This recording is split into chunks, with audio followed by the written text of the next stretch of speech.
So welcome everybody. I am very, very excited for this series. I'm very happy to be partnering with Wellspring. The fact that you're showing up sends a very powerful signal about healing and recovery and wholeness. And so I really hats off to each and every one of you. I'm excited because this particular talk around healthy habits is a new talk for me. And I'm really impressed that there is a science, there's a methodology behind how to change your behavior. And ultimately, we're going to focus on the things that we can control. And that translates into that kind of physiological and then emotional, psychological healing and recovery. And so I'm just like a kid in a candy shop today. So really thank you all for being here and making this real for me. So this is what we're going to cover. I'm partly going to just dab into some of the habits that I think are extremely important. Next week, the lecture is around essentially complete cancer care, what you need to know and how to implement that in your life. And so I'll delve in much more deeply, but I'm going to use them as examples of how you can actually engineer habits and change your life, change your perspective, change your identity. Through this methodology. And it's kind of fun. There's going to be kind of some fun elements here as well. We're talking about, I would say, letting go or unwinding unhealthy habits. And ultimately, there's some deeper kind of psychological, spiritual side to this as well. So I think it's going to be a full presentation, and I'm just ready to go. Okay, what do I want you to take away from tonight? Firstly, that you really can profoundly influence your physical and mental health, right? How you think, how you take care of your body has a profound influence at the physical level and your psychological level. And there are lots of different ways that you can heal. And I want to offer some practical ways that you'll really enjoy and really make a difference in your life. One of the key ideas, though, is that we need to focus our energies on the things that we can control and let go of the things that we can't control. And habits, specifically, and especially if you can succeed, like set the small little gains, have successful experiences, get that kind of high, and that can upward spiral into a healthier, happier you. And so this is one of the ways that you can focus your energy and get stronger and happier. The other point, though, is that you want to practice these techniques and then adapt over time. Not every single habit you're going to want to integrate right away. For instance, in fact, they suggest you don't do that. You start out with one simple habit. Now that often spirals up. But there's different times in your journey that you want different types of habits. And again, use what works for you, right? This is extremely important, what I'm about to say. It's really important that the process be loving and wise. So loving towards yourself, but using wisdom and discipline to kind of make those changes that can really make a difference. And lastly, by practicing the tiny habits, we change the perspective and identity of the person we perceive ourselves to be. Right. So I'm the type of person who, I've been teasing with my wife recently, I'm the type of person who tidies as I go, because it hasn't been as true as possible. And so now I tell her I'm a tidy person, right? So as I'm practicing tidying up the kitchen every night, I'm transforming myself and believing that I can improve. Okay.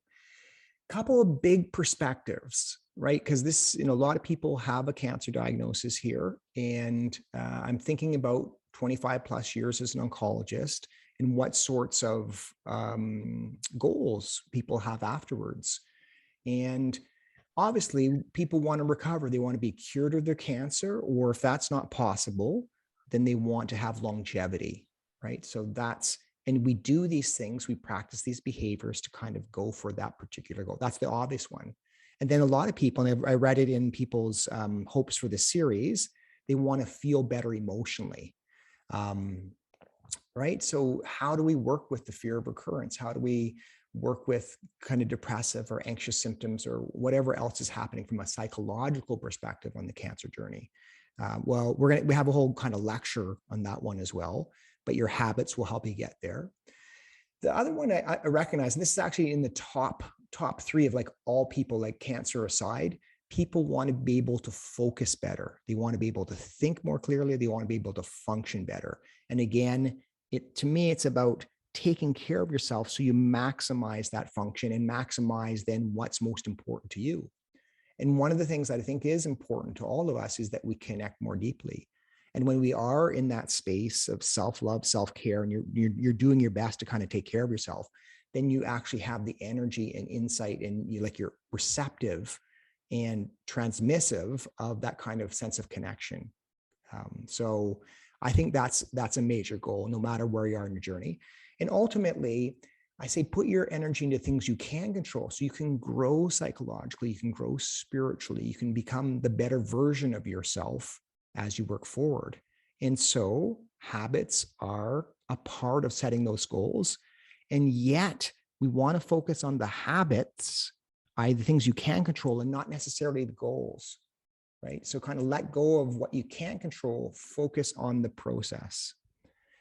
Okay, so that's the first context. I want to put it out there that I understand you guys have bigger goals here, and where does kind of the smaller habit formation come into this? Well, it's within this bigger pattern of taking care of yourself, getting the best possible care, and maximizing your chance of recovering. All those goals happens within what I call integrative oncology. So understanding, so that's the information part of this, and Wellspring can play a part of that one as well. Advocating for yourself, understanding how to get the best care from the medical system. There's a lot of aspect of the medical system. We're going to talk about that next week. And then we empower ourselves. We change the chemistry. We change the soup in which our immune system functions, for instance. How do you maximize the function of your immune system? But you do these things through the physical habits. You can heal at the level of the mind, right? So the whole psychoneuroimmunology, heal at the level of mind. And we're going to actually work on that in the 5th week, but throughout. And then lastly is a bigger perspective. It's like meaning, purpose. Why are you here?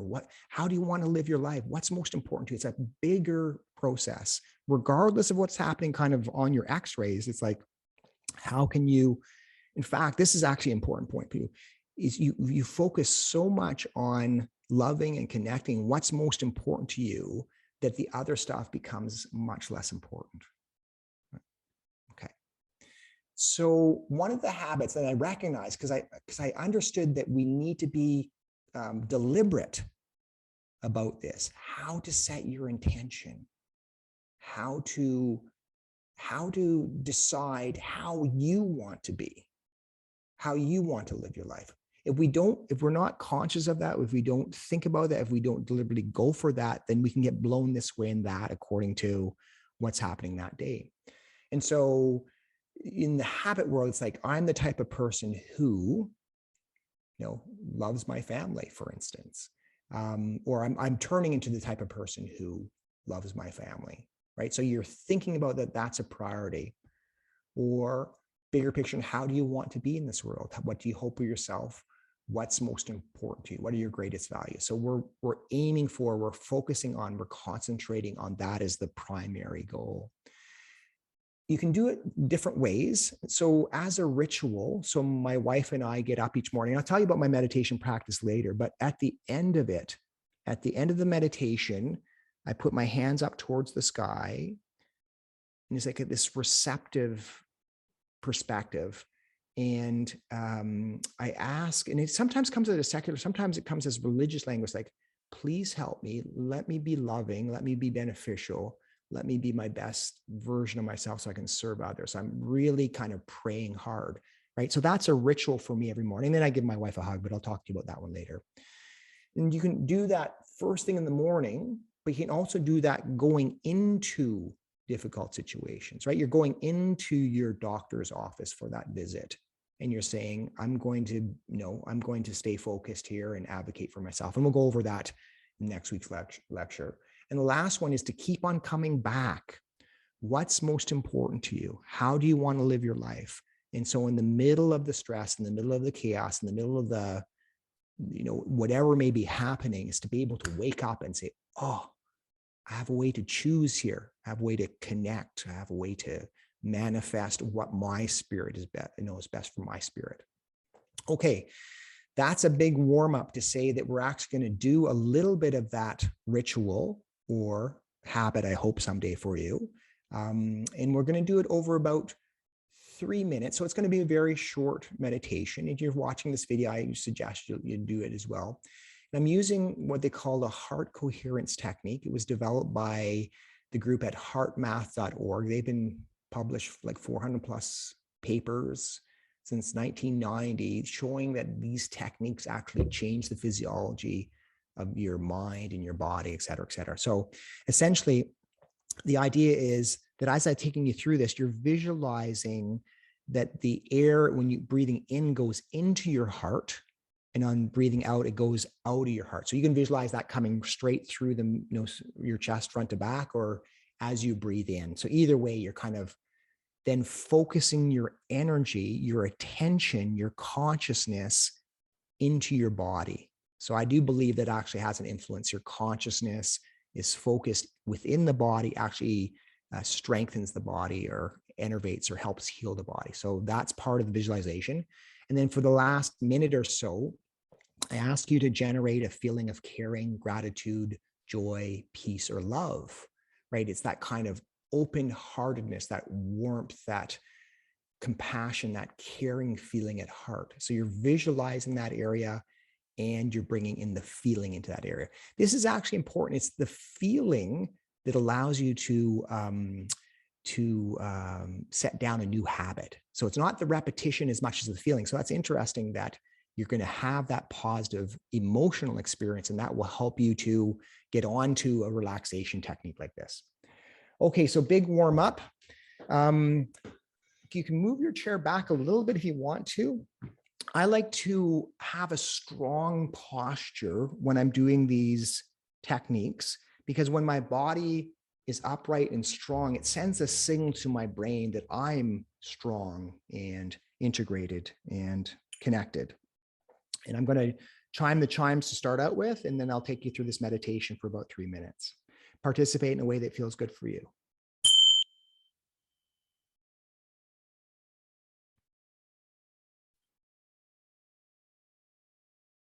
So we're going to bring our attention to our breath to start out with.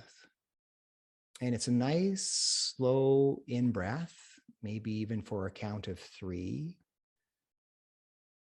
And a nice, smooth out-breath, nice and slow, slower on the out-breath, maybe for a count of 6. So we're slowing the breath down. So it's a bigger breath, longer, slower, smoother out-breath. Ah. And as you're doing this nice, slow breathing, imagine that you're actually breathing into the middle of your chest, right into your heart.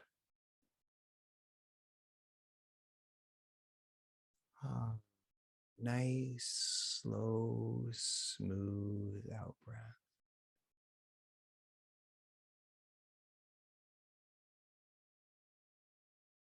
Breathe that beautiful, wonderful energy right into your heart, and then release it on the out breath.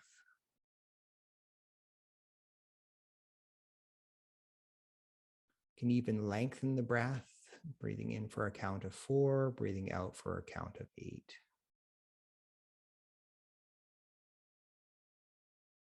Bringing your attention to the heart center, breathing in and out of your heart.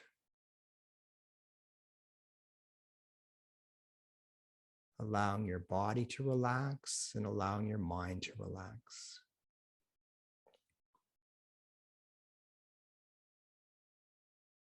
Now, as you're focusing your consciousness onto the middle of your chest, allow yourself to feel that sense of caring, that sense of gratitude, of peace or joy. So at heart level, feel that deep sense of connection, caring, compassion. Keeping your attention at the heart area, nice, slow, smooth out breath.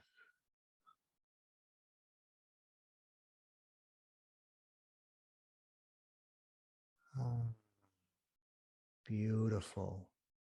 Just allow yourself to enjoy that feeling. And I'm going to bring you back to being here in the room, feet connect with the floor, opening the eyes, body in the chair, and the chimes to finish.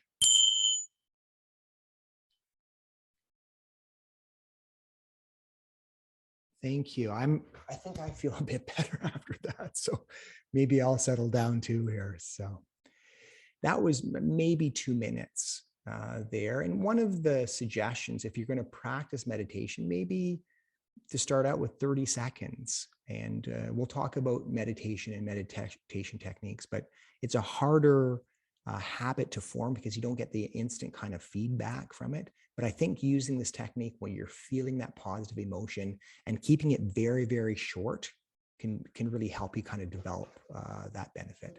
Okay, so I hate to miss out on a few key health habits because we haven't been exposed to some of this information. And so I'm kind of slipping this in here. It's a habit that you can get yourself into. But the first thing is that sitting too much is actually very bad for our health. So we sit beyond 4, 5, 6 hours in the day. Even if you've worked out for like half an hour, 45 minutes in the morning, you completely negate the benefits of working out if you're sitting too much, right? So I'm warning, but it's also something you can do something about, right? So it changes the kind of biochemistry, the fats and sugars within your bloods, and it increases the risk of some types of cancer. And the bigger picture for me is if you know a certain activity or risk factor increases your risk of cancer, then you want to eliminate that after you get that cancer diagnosis. Or if you know something can prevent your type of cancer, decrease the risk of your type of cancer, you want to do that later. So we know that sitting is not good one way or the other. So the takeaway is that every hour we should get up on our feet for even 5 minutes. So, and there are different ways to do this, different cues, different reminders, and I'll use that teaching for the later on. But I just wanted to get this quick little plug in early to make sure that we're standing and getting up every hour or so.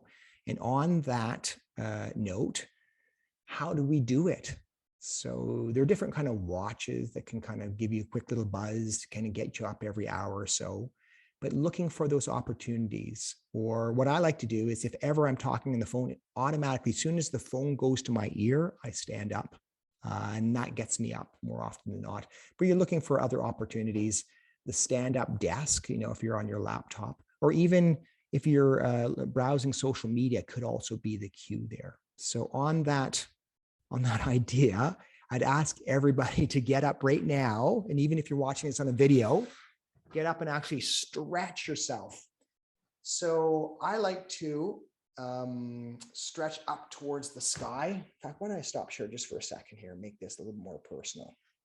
I like to kind of stretch up towards the sky, looking away from the computer, right? You're kind of anti-gravity, looking upwards, stretching, yawning, shaking, turn your neck, whatever you need to do to kind of take care of your body, right? So it's kind of a kindness and like rubbing the tummy or rubbing the chest. Good opportunity. I love my body as I am right now. So you guys can come back down and sit. There was a great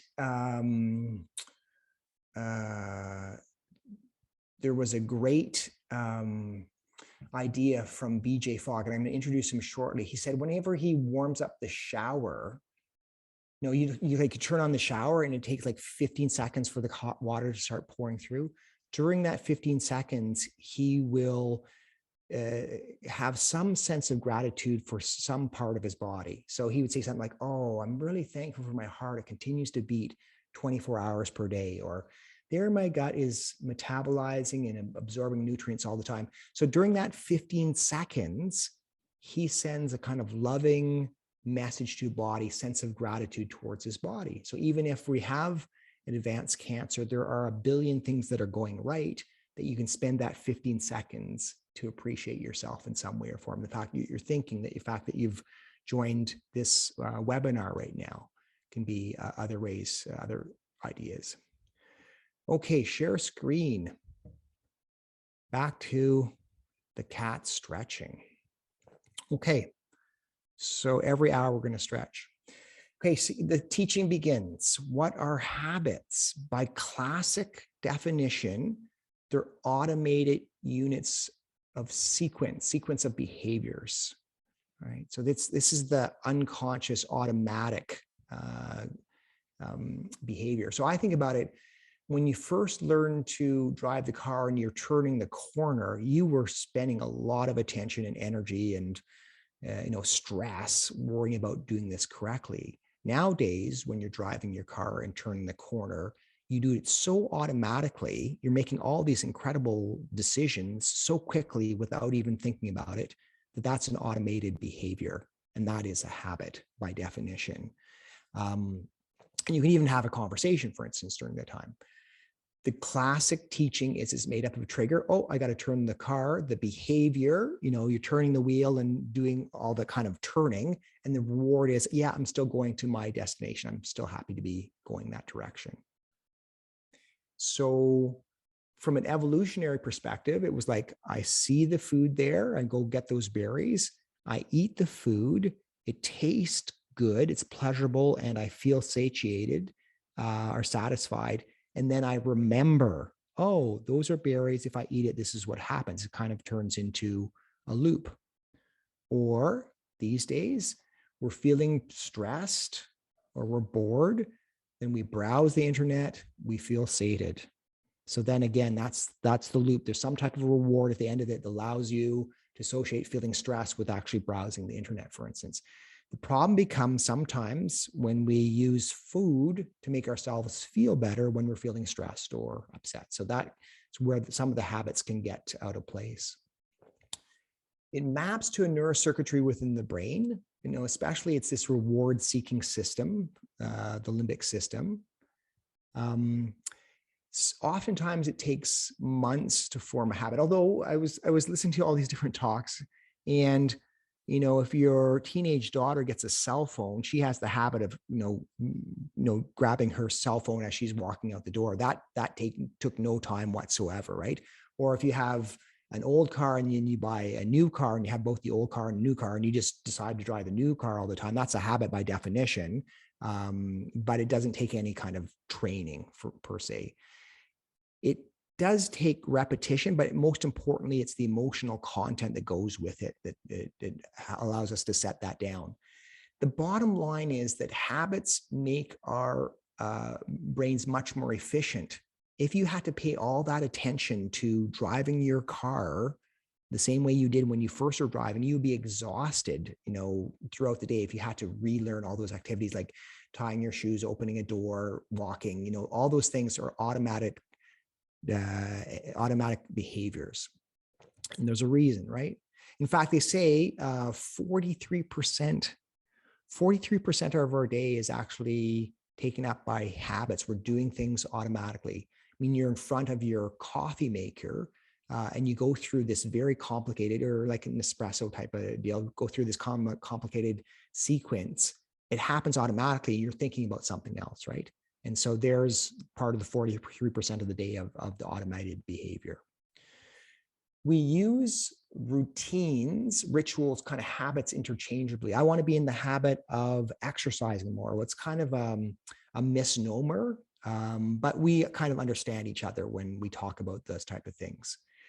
So by definition, the habits are completely unconscious, automatic. Routines at least kind of take some effort to kind of negotiate yourself through, but you can tap into the habits to prime the routines and rituals that you want to do, like the habit of walking out the door, and greeting the day with a smile, for instance, could be something that you want to work on. So you can also use it from a kind of psychological perspective, right? So take the example of somebody saying something that's irritating. And maybe it's a situation where you don't need to kind of stand up and say that's inappropriate, or they're doing something that's outside of your comfort zone, but it's not your place to either stand up for yourself or to stop the behavior. Well, you couldn't have and when you recognize that irritation and recognize that, there's nothing to do here, then you could have the automatic habit of just saying, she's just doing the best that she can, or just like me, or some other idea of reframing your judgment into a sense of acceptance so that you're more at peace with the world. So we can use the habit formation to help you let go of the things that you can't control and come to the greater peace of mind. And I'm going to talk about it a little bit later in terms of that becoming automated and you kind of changing your character.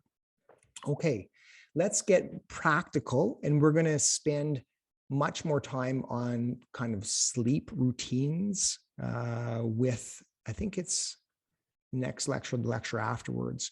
But the point is that think about a routine and how you can kind of turn that into a habit.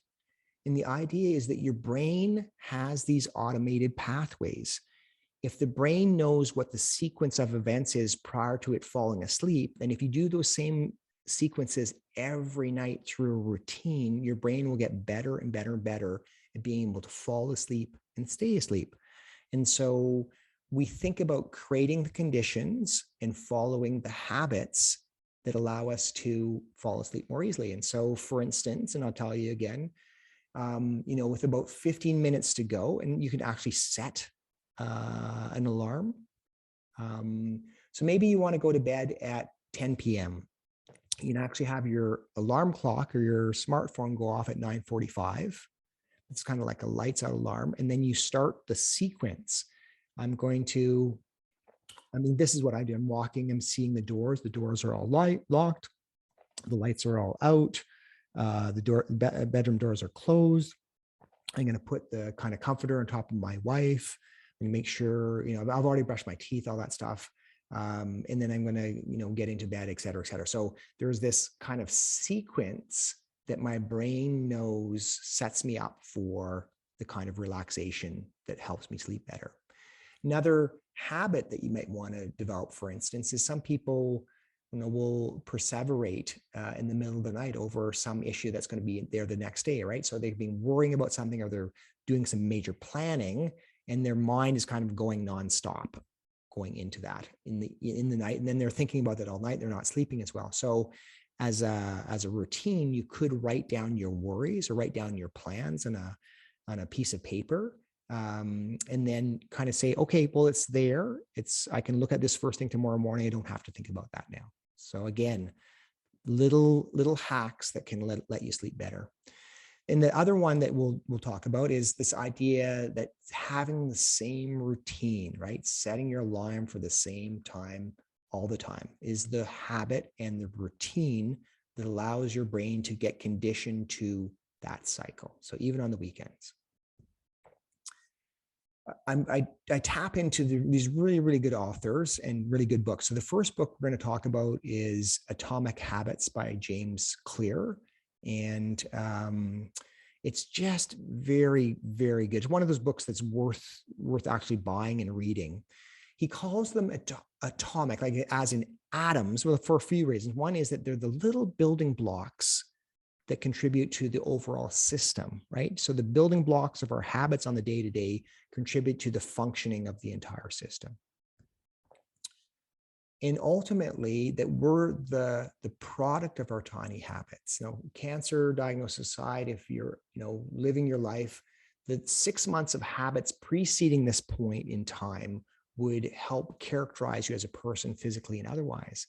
The point, therefore, is that if we change and make these little tiny habits with time, we can continue to change ourselves over time. And it's actually, the benefits compound with time, especially because if you make one change, you're much more likely to make other changes. And then the habits help define ourselves in terms of the identity, how we see ourselves. And that's a really important part of it. I'm the type of person who exercises, or I'm the type of person who takes care of themselves, right? I'm the type of person who chooses to eat healthily for the most part. So we work on the systems, right? These activities, what you can control, and not the long-term goals. We're not talking about losing 30 pounds of weight. Instead, we're thinking about, well, let's just do the little things like, having a nice little power walking routine, even if it's 3 minutes a day. You start very small and you develop those systems in place, and ultimately it helps build towards the longer goals. So James's quote, you do not rise to the level of your goals, you fall to the level of your systems. So let's create the systems that will allow you to feel better, function better. The second author that I absolutely love now is B.J. Fogg, who is a Stanford professor and really probably like the world expert in habits, has a whole lab, has coached like thousands and thousands of people to make these tiny habits, tiny changes. And I really like his perspective, and it's very, very smart. And there's a science. And so I want to kind of share some of BJ science there. First thing he says is there are 3 ways that to change your behavior. They can happen like kind of 3 different ways. You can have an epiphany, and that's kind of hard to manifest. So for instance, you can have the epiphany, oh, there's a climate crisis. I don't want to eat meat because that's really contributing to the energy it takes to deliver food. And so you can have this kind of overwhelming feeling like, I don't want to go there anymore. And that would create a change. You can change your environment. And that often happens, if you move houses or you get a different routine, you're going to a different gym, et cetera, et cetera. Those first 2 are like much harder to manifest. You can't really manifest an epiphany. So really it boils down to taking baby steps. And this is so important that we set the bar low and then we have successes, and it has a kind of positive reinforcement that you need to maintain the habit. So that classic habit loop is cue. So the monkey is looking at the computer screen, and if they see pyramid, then they're supposed to pull this bar, and then they get a little shot of blueberry juice or blackberry juice, et cetera, et cetera. And then the monkey gets a reward, the dopamine, as the taste goes into the mouth, they get a dopamine fix, and it goes, oh, that's how I do it, right? And so the cue continues, the monkey pulls the bar, it gets stronger and stronger and stronger. So that's the habit loop that we're trying to tap into. But we need all those elements. So the other obvious example then, so the cue is at noon, ding, ding, ding, the noontime bell has gone off. The routine is you go to the cafeteria and you chat with your friends, and it's a wonderful feeling to be with your friends. So that's the reward, the social reward you get from that. And so that sets down the habit loop in that particular habit. So how do we create good habits? Well, obviously you're conscious, like you want to decide what is it that I want to change. And we recommend you choose like the easiest, most important thing to you, right? So that sets the goal, this greater reward center. And then this kind of the pathway is set up to kind of put that down. And then BJ Fogg's recommendation is start with just one habit. So even though I'm giving you examples of like 8 things you can do to make a difference, you start with just one habit, and then you make it ridiculously easy. This is so important. Do not set set it high. It's like floss 1 tooth, do 2 push-ups, go for a walk for 3 minutes. It's like, it just sounds silly. It really does sound silly, but this is actually the smart way to go at it, because I think almost everybody would say, okay, I'm going to walk for 3 minutes per day for 5 days. 3 minutes per day, that's ridiculous. What happens then is that you get outside, I'm going to go walk for 3 minutes. You get outside and inevitably you'll probably walk for more than 3 minutes.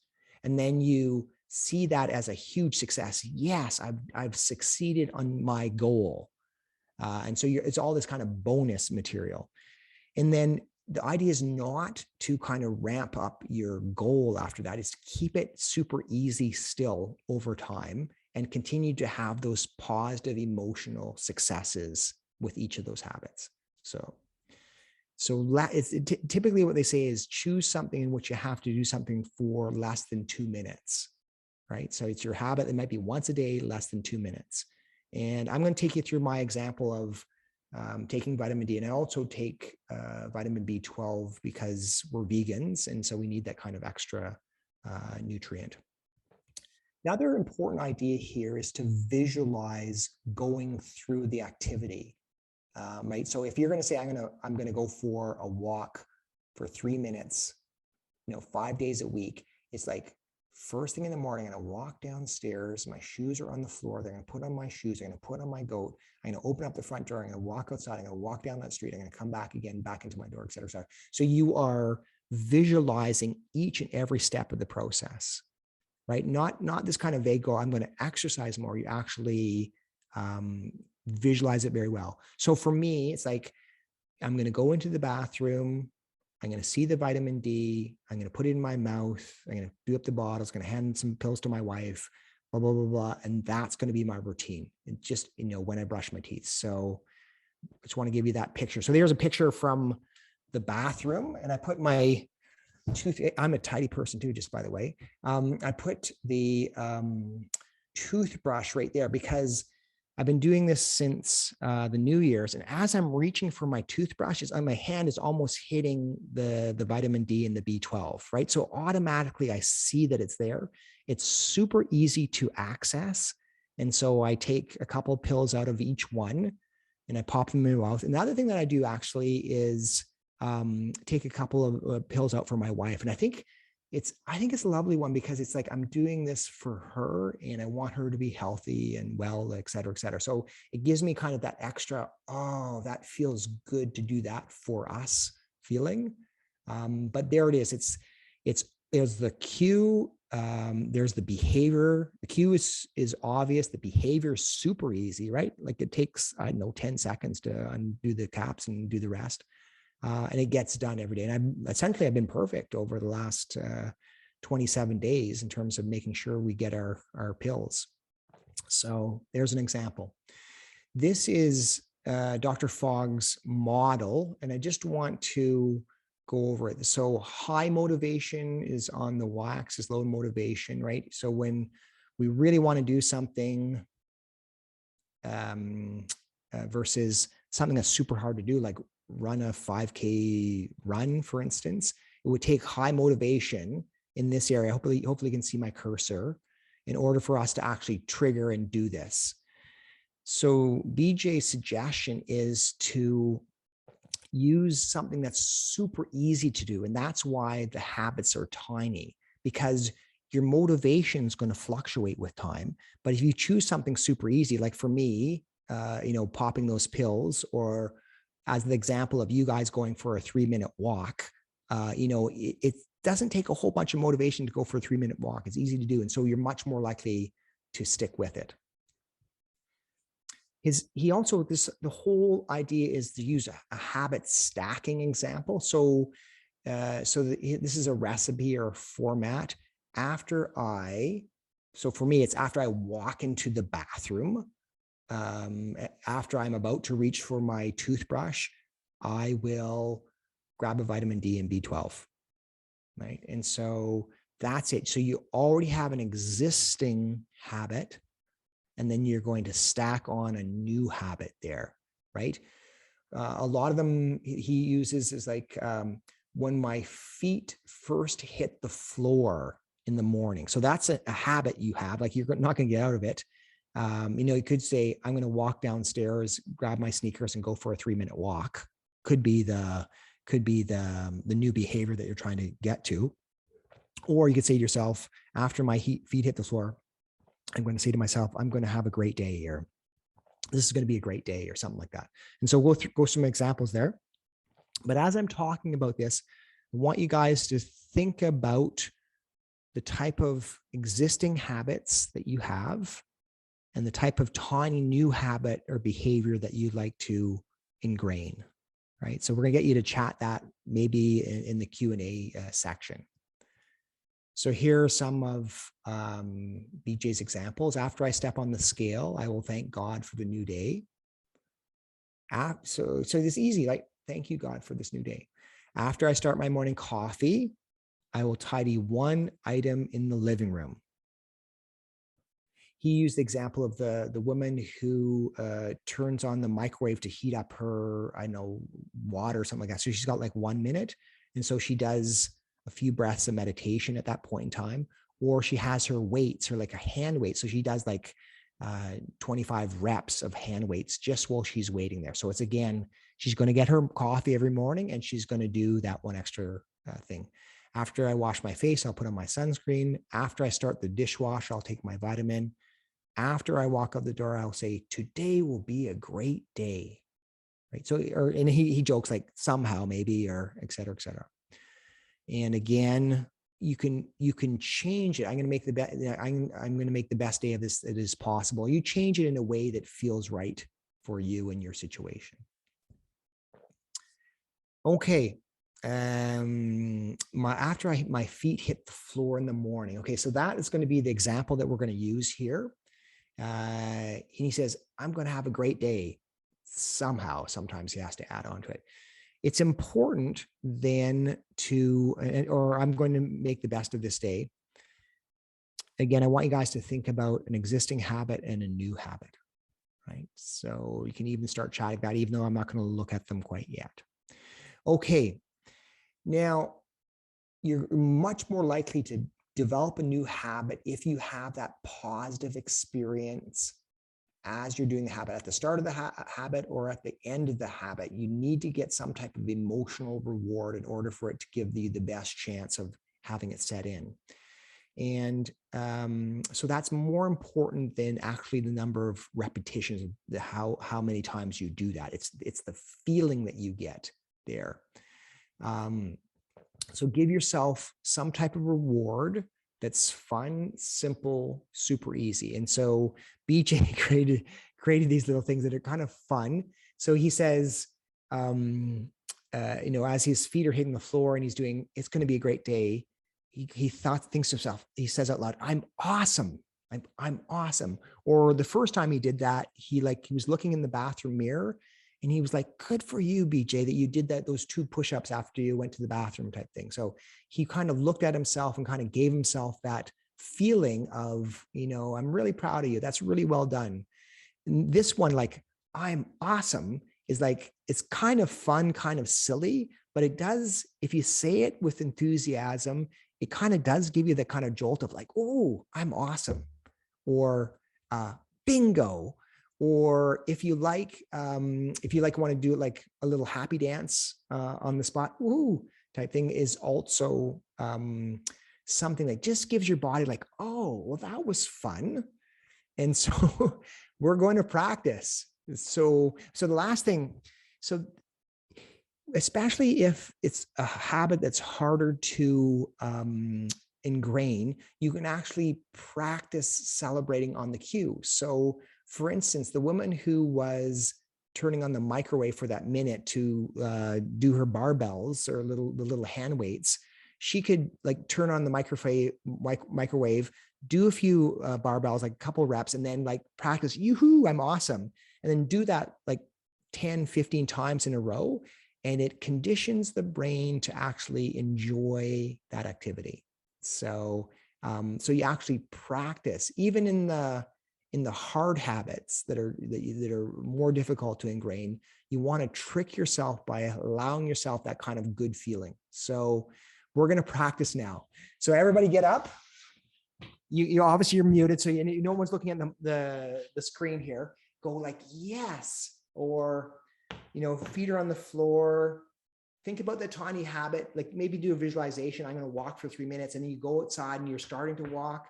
You come back 3 minutes later, whenever your walk is done, you go like, yes, or a little dance on the spot, or bingo, or I'm awesome. So you guys just do that right now. This gives you a chance to kind of stretch your body a little bit, but yes, I can do it. I'm awesome. Woohoo. It seems silly, but the neurophysiology is there. We are the product of evolution, and you might as well have fun, like, teasing yourself, having fun at, like you kind of mocking, but at the same time having that kind of feeling of fun and joy. to help you kind of set in that feeling. And you can do it in a way that's right for you. Not everyone's going to want to say I'm awesome, or not everyone's going to be able to say, doing the dance or something like that. You do what feels right for you. Like it could be like a yes, like a fist pump yes, that's kind of sense of determination. I did it. I can do it. And that gives you that feeling. So the other part of this physiology is it's the start of the activity and at the end of the activity. So we're thinking about the 3-minute walk again. This is called habit bracketing.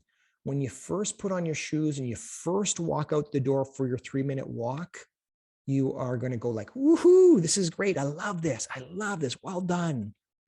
So that's the start of the reward. And then you go out for your 3-minute walk, and it's not going to be a 3-minute walk. I'm almost certainly you're going to go further than that or longer than that. And when you come back and you're finished, like, yes, I feel good. And the brain will remember those moments. We're more likely to have that brain chemistry work and for the habit to get ingrained if we do it in the first 8 hours a day, because the brain is kind of primed with a certain kind of neurochemistry, neuro skills. And especially, if you exercise first in the morning, get yourself awake first in the morning, that's the time when you can put down that new habit. So even though I don't want you to do too many things, like choose one little thing, you can get yourself to go, you can get yourself to do it more easily and have it stick in the morning. The other point is that we humans, if we can get ourselves outside, especially if we can exercise outside, it seems that there's all sorts of neurochemistry that happens within our brain that allows us to say, yes, this is important. This is, it's kind of like your brain pays attention if you've done even just a little bit of exercise. So that's the other kind of takeaway from that. And I do, be ranting on exercise at a different time. Okay. So like that monkey, we initially get the dopamine rush around the time of the behavior, like of the routine. But then what happens is that dopamine rush gets set into the craving phase. And the craving becomes more associated with the cue. I'll give you the example from my life so I've been meditating for 20 years. I'm using a heart rate variability monitor. Do I have it here? No, I'll get it to you in a moment. Is it one more? Yeah. So here it is. I use this little technique from heartmath.org.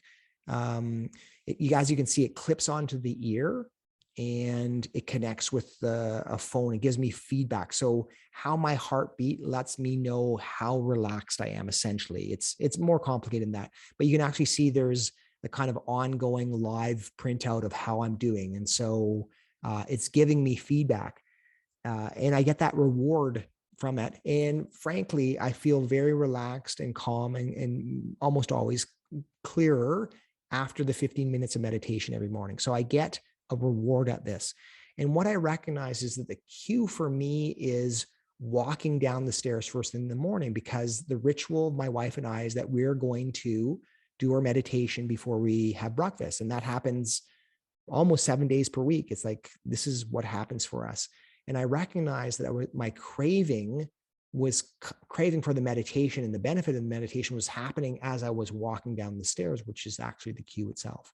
So you get better and better at having that, the cue, the craving kind of associated. So there's the cue, the alarm goes off, the craving comes in for the coffee, you make the coffee, it feels good, and it reinforces the craving sensation and the cue as well. The cue gets associated with the award.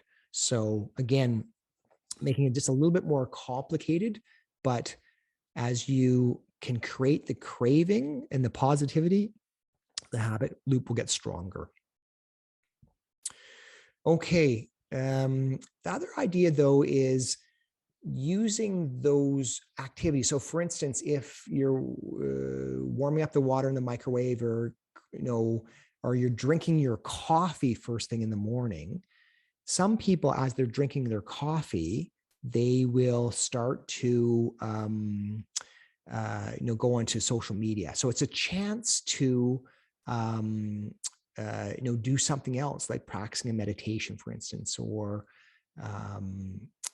bottom line is you can use those different activities, different cues to reinforce a different activity that you're wanting to. So you're stack on a short meditation, even if it's 15 seconds, even if it's 30 seconds, it's like 5 slow breaths on the one time of day that I know that I've got a consistent cue, which is drinking my coffee.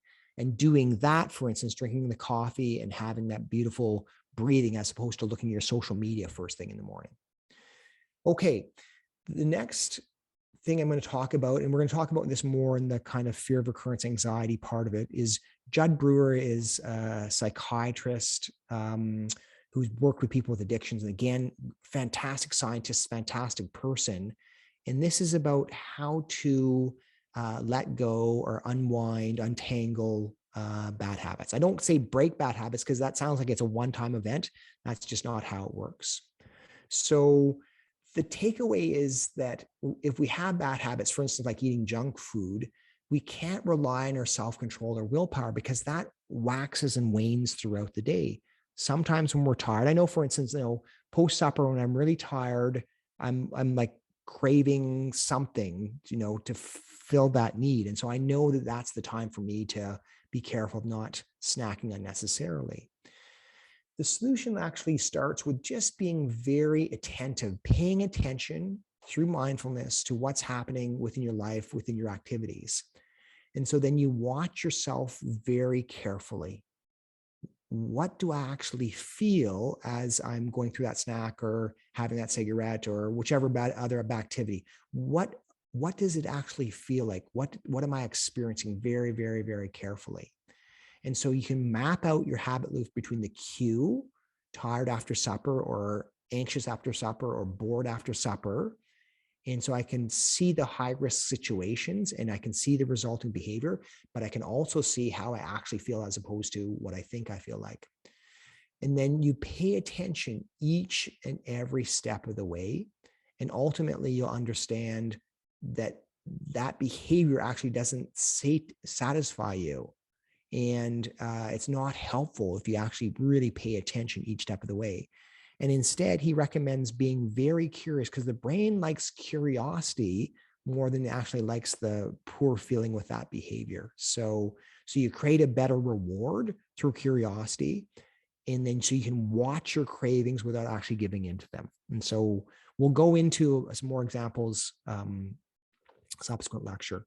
But so for instance, if it's that kind of boredom, stress that is provoking you to go to alcohol as the routine and kind of dampen that feeling, you can again recognize the cue. Oh, there's the boredom, there's the stress, and say, well, maybe I should just chat with my wife or husband, or maybe I should call a friend. That's the new routine, and that makes me feel better. And you get a different habit pathway evolving, and you can slowly untangle those high risk situations and using the easiest ones first.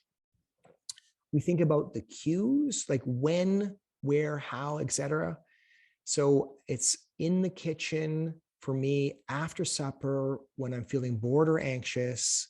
I'm usually by myself and I've eaten supper, right? Or so some preceding activity, I'm looking for dessert. So understanding those cues very clearly helps us recognize when we're at highest risk and when to pay close attention. So if we're going to put that together, then if we have the 4 kind of building blocks between cue, craving, response, and reward, if we're building good habits, we want to make the cue more obvious, the craving more attractive, the response easier, and the reward more satisfying. So that's building good habits. Or you do the opposite when you're breaking your bad habits.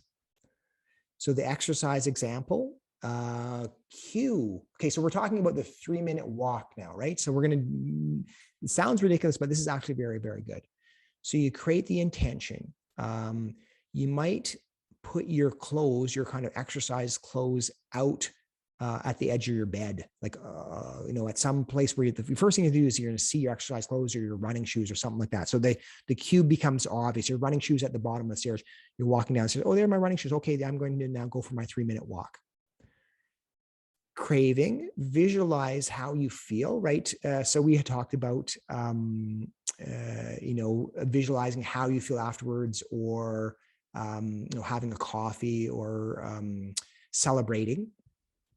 Response is the actual routine itself. So we're going to say we're going to walk for 3 minutes. So you're making it very easy. I'm going to floss one tooth. The reward, and then is, afterwards, I'm going to listen to music, or, it's going to be more enjoyable in some way or another. There is some people do like to habit track, but I don't kind of recommend it for everybody, because you can kind of get a sense of failure if you put in walk for 3 minutes and then you see that you haven't done it for a couple of days. I mean, another rule is it's okay to miss a day, but not 2 days in a row. So you kind of give yourself a little bit of a break. So habit trackers work for some people, oftentimes not necessary. The junk food example, the cue is I see the junk food, so make it invisible. Don't bring it home is probably the easiest one. I like to put it up in an inconvenient cupboard so I'm not seeing it easily.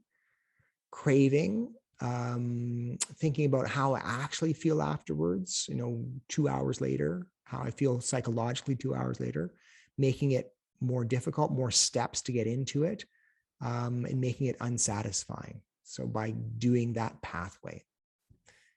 Dietary hacks. Don't shop when you're hungry. Eat your veggies first. So 50% of the plate is veggies. You eat those first. There's some healthy proteins and grains, et cetera, but the veggies are the key part of that. Okay, I want to just go on to 2 other ideas before we finish off here. Habits to increase social bonds, right? So we can do the same thing with our loved ones, that we get into a habit, that this becomes a norm for the relationship. So for instance, when I arrive home or my wife arrives home, no matter what, the other person will go and greet them and give them a hug. Honey, I'm home. And that's automatic. We're going to connect each other every time that happens there.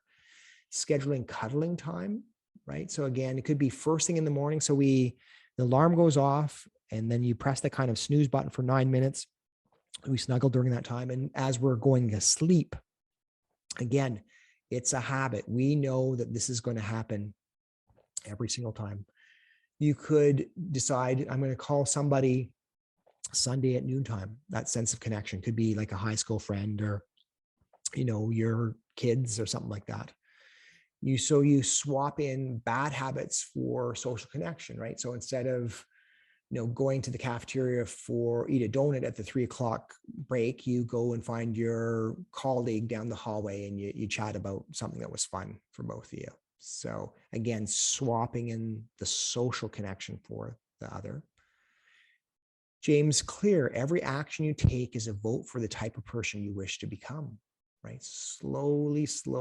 I went for a walk. I went for my 3-minute walk. Oh, I'm the type of person who cares about myself. I'm the type of person who likes to exercise. I'm the type of person who, is actually an exerciser, right? So I'm not trying to run a 5K or not trying to lose 25 pounds. I'm trying to develop that kind of sense of self. I'm the type of person who changes your identity. Ultimately, you're creating a vision of who you want to be. Change your perception of yourself. And then ultimately, that state of mind becomes a trait of character, right? I'm the type of person who is considerate of my wife and loves her very much. And therefore, you ultimately can change the view of yourself. Oh, I'm a tidy person, or I'm a loving person, right? So practice and choose the easy routines that can make this happen. You can hang out with people who have similar beliefs. Okay. Habits and self-compassion, right? So this is the last kind of idea, is that we often are very hard on ourselves in terms of the negative self-talk. And if you can use your mindfulness to watch, oh, geez, did I just say that about myself? Then you can apply an antidote to it. So if we feel like we've done something silly or stupid or screwed up somehow, or for me, you recognize that, no, then the blame game comes in. You're such an idiot, or, all the things I say to myself, for instance, in that situation. So we recognize that happens. And then, as BJ Fogg says, he says, everybody does the best they can. Nobody tries to screw up. Right. So he says that when he feels like he's underperformed. Right. So it's that sense of kindness. And if you practice that consistently, kindness towards us, forgiving towards oneself, it becomes normal. And then the negative critical voice just doesn't have its power. I just want to finish off with just saying that we do have a wonderful book that teaches many of the techniques, body, mind, spirit stories, the healing circle, available on our website. And we'll send it to you. And just to say blessings to all of you. I'm just so happy and excited that you joined us. Connect with us at healingandcancer.org. And again, a huge, huge thanks to Wellspring for co-sponsoring this series. And we'll open it up to questions.